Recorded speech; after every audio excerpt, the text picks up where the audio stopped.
Dalam kehidupan, pastinya kita akan banyak menemui manusia dengan berbagai karakternya. Entah itu seseorang yang gemar memuji, dipuji, atau bahkan gila akan pujian. Pujian pun menjadi hal yang terkadang mengasyikkan bagi sebagian orang. Namun ternyata, pada hakikatnya, pujian adalah pelenakan. Membuat kita berlomba-lomba untuk menunjukkan versi terbaik. Karena ingin mendapatkan pujian dari orang lain, sehingga ketulusan sering kali kita lupakan.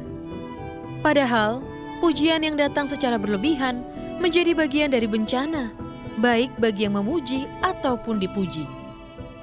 Mendatangkan dusta, kesombongan, hingga menimbulkan penyakit hati yang mematikan.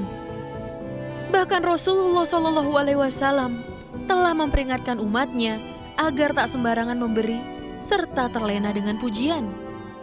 Dan ingatlah, sesungguhnya pujian hanya milik Allah Subhanahu wa Ta'ala, Sang Penguasa alam semesta, dan apapun yang kita kerjakan haruslah lillahi ta'ala.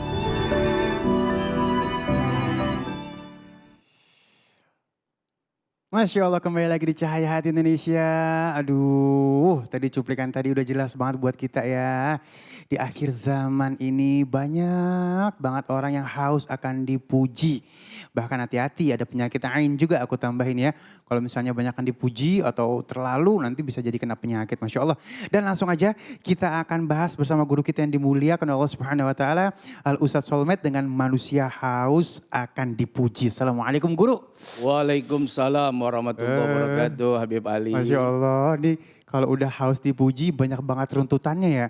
Gila hormat, terus pengennya disanjung, banyak bohong. Terus dibalik itu kita gak tahu ada topeng apa kagak. Nah guru, mohon ilmunya guru, nih gimana kita menyikapi hal yang seperti ini? Baik, terima kasih Habib Ali. Bismillahirrahmanirrahim. Assalamualaikum warahmatullahi wabarakatuh. Waalaikumsalam warahmatullahi wabarakatuh. Alhamdulillahirabbil alamin. Assalatu wassalamu ala sayyidina wa nabiyina Muhammadin sallallahu alaihi wasallam wa ala alihi wa ashabihi ajmain. Pemirsa Cahaya Hati Indonesia di mana saja, kita semua yang hadir baik di studio maupun di rumah, mudah-mudahan Allah Subhanahu wa Ta'ala memuliakan kita. Amin ya Allah. Ini yang paling penting. Sebab sebagus apapun pemuliaan orang kepada kita, seindah apapun pujian seseorang kepada kita, kalau Allah tidak memuliakan, maka pujian itu sia-sia. Maka pemuliaan dari siapapun itu menjadi tidak memiliki makna. Nah, karenanya kita berharap kepada Allah Subhanahu wa Ta'ala, mudah-mudahan Allah memuliakan kita semua dari dunia sampai akhirat.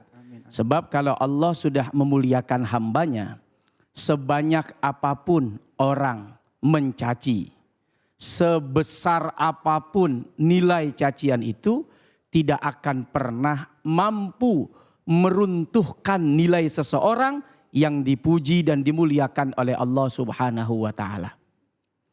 Tapi sejelek apapun orang menilai, setidak bagus apapun orang memandang, sebesar apapun bahkan kualitas caci makian itu, kalau Allah sudah memuliakan, kalau Allah sudah memuji hamba tersebut, maka sedikit pun tidak ada nilai kemuliaan yang hilang.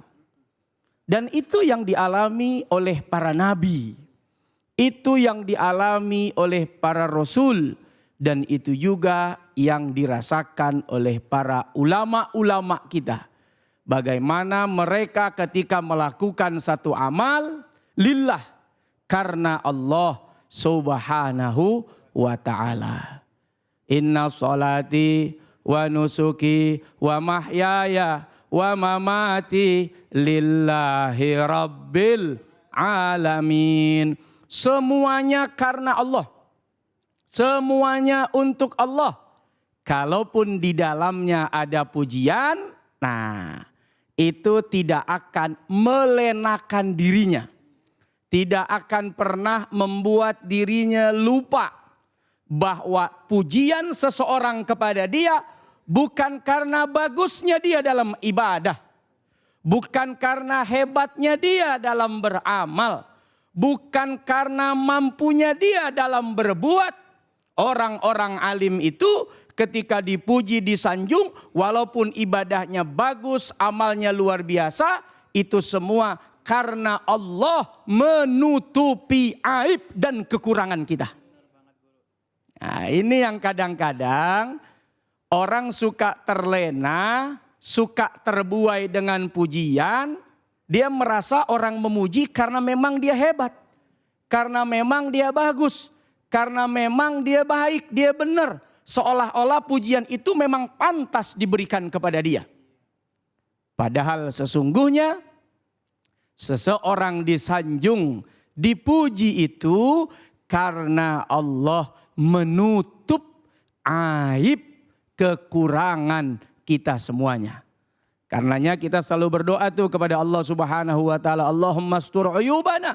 Ya Allah, tutup segala aib-aib kami. Kita tidak minta kepada Allah supaya dipuji, tapi kita minta sama Allah supaya ditutup aib-aib kita. Dengan ditutupnya aib-aib kekurangan itu, ditutupnya oleh Allah kesalahan itu, maka otomatis orang akan memuji kita. Orang akan memberikan penilaian baik kepada kita. Dan itu ujian buat orang yang dipuji, apakah dia merasa bahwa pujian itu memang pantas karena kehebatannya, atau pujian itu justru membuat dia ingat kepada Allah. Ini adalah rahmatnya Allah yang telah menutup dirinya dari segala macam aib, kekurangan dan kesalahan. Maka ketika seseorang dipuji, apa yang diucapkan? Masya Allah. Ini semua karena kehendak Allah Subhanahu wa ta'ala. Alhamdulillah, yang pantas dipuji itu hanya Allah.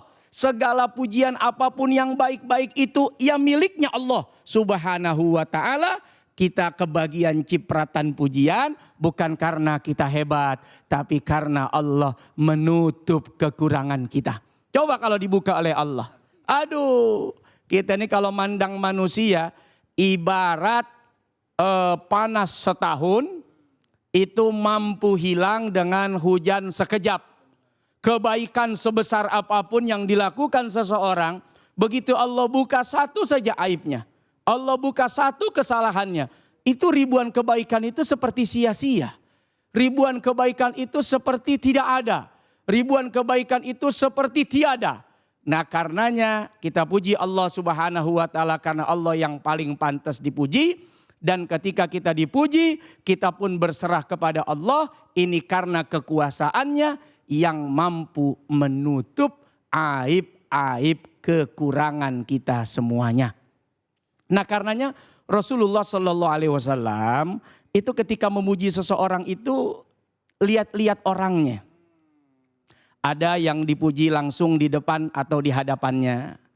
Atau Nabi mendoakan seperti sahabat yang didoakan untuk hafal Ibnu Abbas, ya, agar supaya beliau itu faham, ya, di dalam tafsir, di dalam ta'wil, paham dengan Al-Quran dan lain sebagainya. Ada Rasul memuji dengan pujian langsung, ada Rasul memuji dengan doa, dan ada Rasul memuji ketika orangnya sudah tidak ada. Artinya ketika orangnya sudah berlalu, baru Rasul puji. Satu waktu datang Arab Baduy menghadap Nabi Sallallahu Alaihi Wasallam. Ketika itu nih Arab Baduy, Arab dari pegunungan. Dia datang, dia bertanya kepada Nabi tentang apa itu Islam. Nabi menjawab dan orang ini berjanji akan melaksanakan. Setelah itu orang ini pergi, baru kemudian Nabi memuji kalau orang itu adalah ahli surga. Tidak di hadapan orang itu Nabi sebut, oh ente ahli surga. Tidak, tapi begitu orang ini pergi, baru kemudian Nabi menyanjung di hadapan orang lain bahwa ini adalah penghuni surga, ahli surga. Jadi kita juga harus begitu, Bib Ali dan pemirsa di mana saja. Pada saat kita memuji seseorang, jangan sampai pujian itu membuat dia jatuh. Artinya jatuh dalam kehinaan, jatuh dalam keburukan, yang ada makin mangkak kata orang Betawi, makin besar kepala, makin gede hati.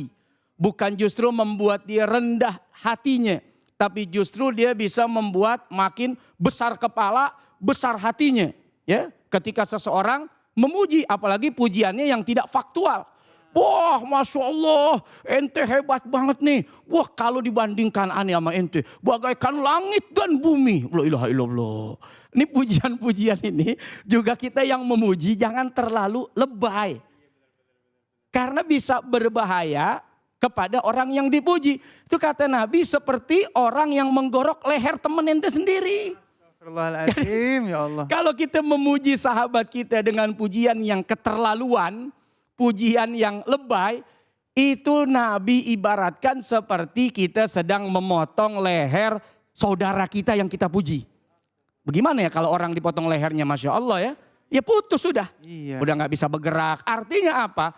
Kalau dengan pujian itu orang ini jadi sombong. Orang ini jadi sum'ah. Orang ini jadi riya. Orang ini jadi ujub. Apa gak kasihan kita amalnya habis semua? Nah, kan gitu. Kayak orang gak punya kepala, mati udah. Apa gak kasihan? Orang ini kemudian amalnya jadi sia-sia. Apa gak kasihan? Dengan sombongnya kemudian ada benih. Lalu kemudian Allah masukkan dia ke dalam api neraka. Padahal awalnya ikhlas, awalnya bagus. Tiba-tiba kita menyanjung, memuji sebegitu tinggi. Tanpa kita melihat orang ini siapa. Nah, lihat-lihat orang. Jadi Nabi pun mengajarkan kita, ada yang dipuji langsung oleh Nabi, ada yang didoakan oleh Nabi, ada yang dipuji tapi orangnya udah gak ada.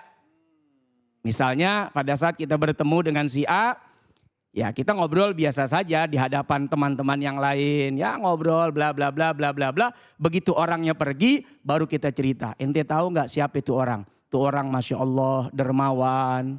Gak boleh ngelihat anak yatim. Emaknya langsung dinikahin. Tuh. Ya Allah.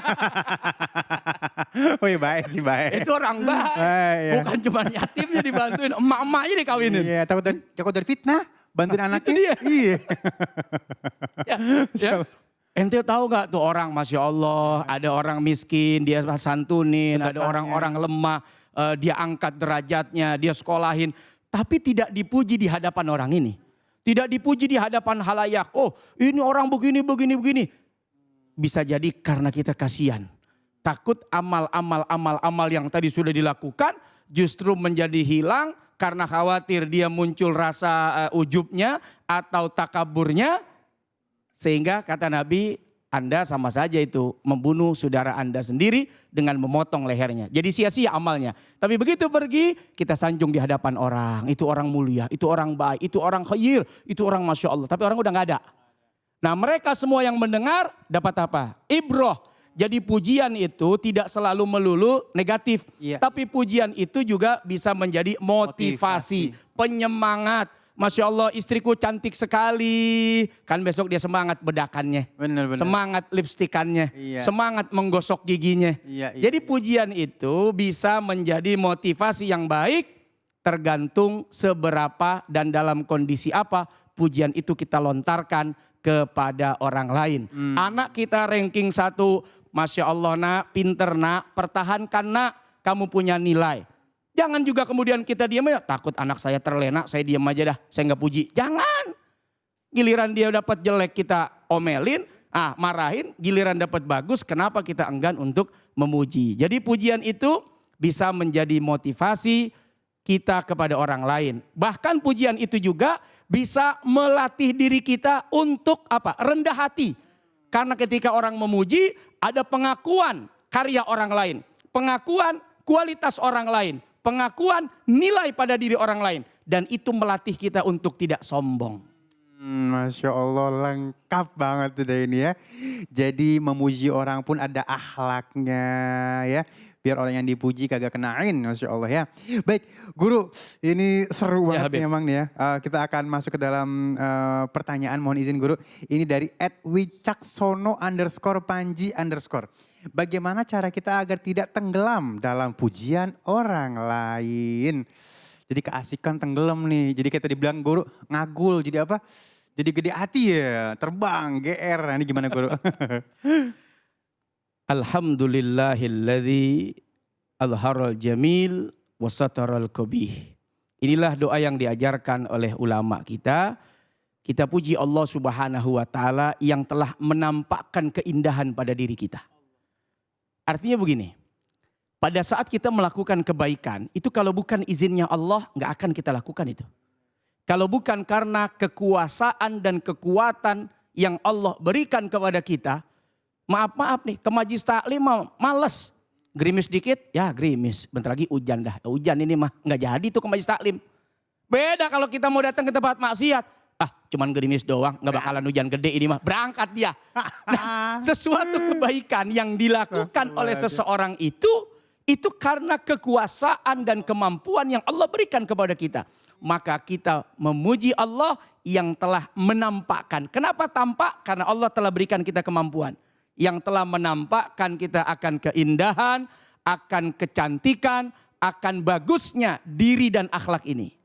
Dan kita pun memuji Allah Subhanahu wa taala karena Allah Maha Baik yang telah menutup segala aib kekurangan kita semuanya. Kita kalau mau introspeksi diri Habib Ali mungkin ya jahatnya kita, buruknya kita, kurangnya kita saya rasa jauh lebih banyak daripada kebaikan kita. Tapi yang kurang-kurang itu karena kasih sayangnya Allah tutup. Jangan orang lihat. Biar aku saja yang melihat kekuranganmu. Dan aku tutup kekuranganmu itu dari pandangan orang lain. Kalau bukan karena rahmatnya Allah. Nggak ada di antara kita yang saling memuji dan menyanjung. Yang ada semua saling menghina, saling mencaci dan memaki. Maka saat kita dipuji, langsung memuji Allah yang telah menampakkan kebaikan dan menutupi kekurangan kita semuanya. Oh ya Allah, makasih guru. Ini udah jelas banget nih ya, Masya Allah, Allah ya, Masya Allah ya. Baik, dan habis ini kita akan langsung bahas lagi lebih seru lagi nih ya. Adilah pada diri sendiri, masih bersama guru-guru kita yang dimuliakan Allah Subhanahu wa taala. Jangan kemana-mana, tetap bersama kami di Cahaya Hati Indonesia.